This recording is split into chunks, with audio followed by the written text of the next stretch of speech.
അധ്യക്ഷനെ പേര് പറയുന്നത് ബഹുമാനായ നേതാക്കന്മാരെ സഹപ്രവർത്തകർ. എന്തായാലും ഞങ്ങളെല്ലാവരും പറഞ്ഞതുപോലെ 2026 ഏറ്റവും വലിയ വാർത്ത ഏതാണെന്ന് ചോദിച്ചാൽ കേരളം മാത്രം ശ്രദ്ധിച്ചല്ല, ലോകത്തെ മലയാളികൾ ഉള്ളിടത്ത് മുഴുവൻ വളരെ ആവേശപൂർവ്വം അഭിമാനത്തോടെ തലയുയർത്തി ഒരു 4 മണിക്കൂറുകൾ ലോകത്തെ മുഴുവൻ മലയാളികൾ ആസ്വദിച്ച വാർത്ത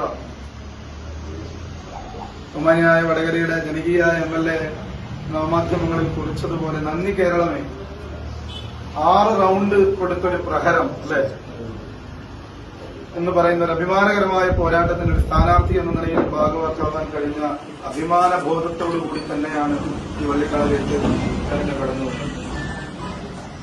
ഒരുപക്ഷെ ആ പോരാട്ടം,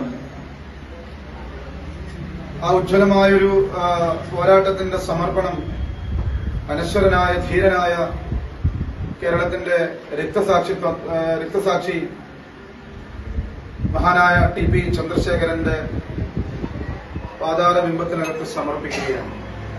ഒരുപക്ഷെ ജീവിച്ചിരുന്നെങ്കിൽ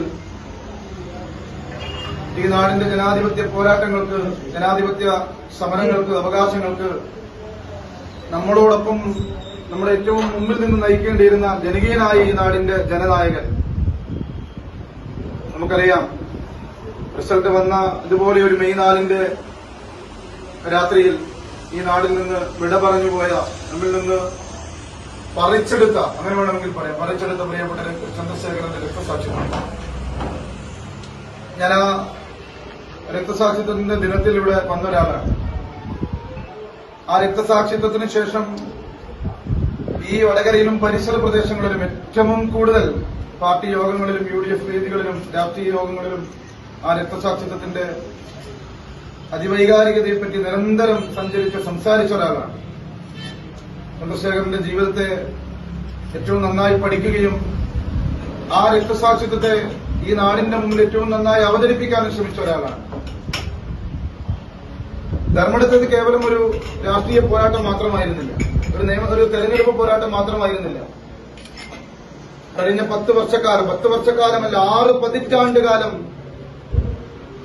ഈ കേരളത്തിൽ പിണറായി പാറപ്പുറം തൊട്ട് ലോക മലയാളികൾ ഉള്ളിടത്ത് മുഴുവൻ, ഞാനത് പറയാൻ കാരണം പ്രവാസ ലോകത്ത് പോയി പ്രവാസികളെയും പറ്റിച്ച ഒരാളാണ്. 6 മാസക്കാലത്തെ ശമ്പളം കോവിഡ് കാലത്ത് വീട്ടിൽ കൊണ്ടുതരാമെന്ന് പറഞ്ഞ് ലോകത്തെ, ഇതാണ് ഞാൻ പറഞ്ഞത്, കേരളത്തിൽ മാത്രമല്ല ഇന്ത്യയിലെ മറ്റ് സംസ്ഥാനങ്ങളിൽ മാത്രമല്ല അറബ് രാഷ്ട്രങ്ങളിൽ വരെ പോയിട്ട് മലയാളികളെ പറ്റിച്ച ഒരാളാണ്. എല്ലാ ക്രൂരതയുടെയും സകല ഫാസിസത്തിന്റെയും അഹങ്കാരത്തിന്റെയും ധിക്കാരത്തിന്റെയും ദാർഷ്ട്യത്തിന്റെയും പ്രതിരൂപത്തിനെതിരെയായിരുന്നു ധർമ്മടത്തെ പോരാട്ടം. ധർമ്മടം പിണറായി പാലപ്പുറം എന്ന് പറയുന്നത് ഇന്ത്യയിൽ കമ്മ്യൂണിസ്റ്റ് പാർട്ടി ഉദയം കൊണ്ടൊരു മണ്ണാണ്. ആ കമ്മ്യൂണിസ്റ്റ് പാർട്ടിയുടെ ഉദകക്രിയ നടത്താനാണ് അതേ പിണറായി പാലപ്പുറത്ത് ജനിച്ച സഖാവ് പിണറായി വിജയൻ ഈ കഴിഞ്ഞ 6 പതിറ്റാണ്ടുകാലം കേരളത്തിനകത്ത് പ്രവർത്തിച്ചത്. എത്രയോ നല്ല മഹാരഥന്മാരായ ആളുകൾ നയിച്ച ഒരു പ്രത്യയശാസ്ത്രത്തെ, ഒരു പ്രസ്ഥാനത്തെ സ്വന്തം വ്യക്തി താൽപര്യങ്ങൾക്ക് വേണ്ടി, സ്വാർത്ഥ താൽപര്യങ്ങൾക്ക് വേണ്ടി, കുടുംബ താൽപര്യങ്ങൾക്ക് വേണ്ടി ഉപയോഗിച്ച ഒരു മനുഷ്യന്റെ രാഷ്ട്രീയ പതനത്തിന് ആ ധർമ്മടത്തും അതിന്റെ ഒരു പ്രകമ്പനമുണ്ടായി എന്നുള്ളത് നമ്മളെല്ലാവരും കണ്ടതാണ്. 1ാം റൗണ്ടിൽ, 2ാം റൗണ്ടിൽ, കഴിഞ്ഞ തെരഞ്ഞെടുപ്പിലൊക്കെ ആ സമയത്ത് 1ാം റൗണ്ടിൽ 4000 വോട്ട് ലീഡാണ് പിണറായി വിജയൻ. 2ാം റൗണ്ടിൽ അത് 6000 3ാം റൗണ്ടിൽ അത് 10000 അടുക്കുന്നു. 4ഉം 5ഉം 6ഉം റൗണ്ട് കഴിഞ്ഞപ്പോ 20000 വോട്ടിന്റെ ലീഡ്. കാരണം ഒരിക്കലും UDF ഭരിച്ചിട്ടില്ലാത്ത പഞ്ചായത്ത് തുടങ്ങിയത് മുതൽ ഇടതുപക്ഷം, വിശിഷ്യ CPIM മാത്രം ഭരിച്ചിട്ടുള്ള പഞ്ചായത്തുകളിലാണ് അതിശക്തമായ ഒരു മുന്നേറ്റം. ചെമ്പിലോട്, വേങ്ങാട്, അഞ്ചരക്കണ്ടി, അതുപോലെ തന്നെ പിണറായി വിജയന്റെ വീടിരിക്കുന്ന വേങ്ങാട് പഞ്ചായത്തിൽ കയറിയപ്പോൾ പോലും പിണറായി വിജയന് ലീഡ് പിടിക്കാൻ സാധിക്കാത്ത വിധമുള്ള ഒരു പ്രഹരമാണ്. ഞാൻ ആവർത്തിച്ച് പറയുന്നു, ബഹുമാന്യായ KK രമയുടെ ഭാഷ ഉപയോഗിച്ച് ഒരു പ്രഹരമാണ്. ജനം മുഖമടച്ചു കൊടുക്കുകയായിരുന്നു പിണറായി വിജയൻ. ആരാണ് കുലം കുത്തി, കുലത്തെ കുത്തി നശിപ്പിക്കുന്നവൻ, യഥാർത്ഥ കുലം കുത്തി അത് പിണറായി വിജയനാണെന്ന് ധർമ്മടത്ത് CPIMകാർ വോട്ട് ചെയ്തിട്ട് പറയുകയായിരുന്നു. ചന്ദ്രശേഖരനെ അപമാനിച്ചതിന്, അവഹേളിച്ചതിന്, മരണവാറന്റിൽ ഒപ്പിട്ടതിന് ആ നാട് കൊടുത്ത ഒരു ഷോക്ക് ട്രീറ്റ്മെന്റ് ആണ്. തീർച്ചയായിട്ടും ഇവിടെ ഒന്നും അവസാനിക്കില്ല.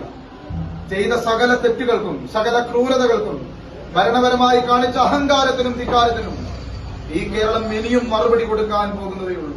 ഒരക്ഷരം മിണ്ടാൻ സാധിച്ചിട്ടില്ല.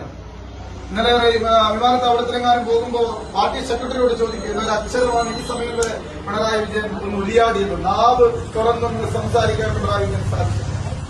കേരളം മുഴുവൻ അതിന്റെ കൂടെ നിന്നു. അതുകൊണ്ട് പ്രിയരെ, ബഹുമാനായ യൂത്ത് കോൺഗ്രസിന്റെ സംസ്ഥാന ജനറൽ സെക്രട്ടറി, ജില്ലാ പഞ്ചായത്ത് മെമ്പർ ദുൽഖിഫിലിനെ സ്വാഗതം ചെയ്യാം.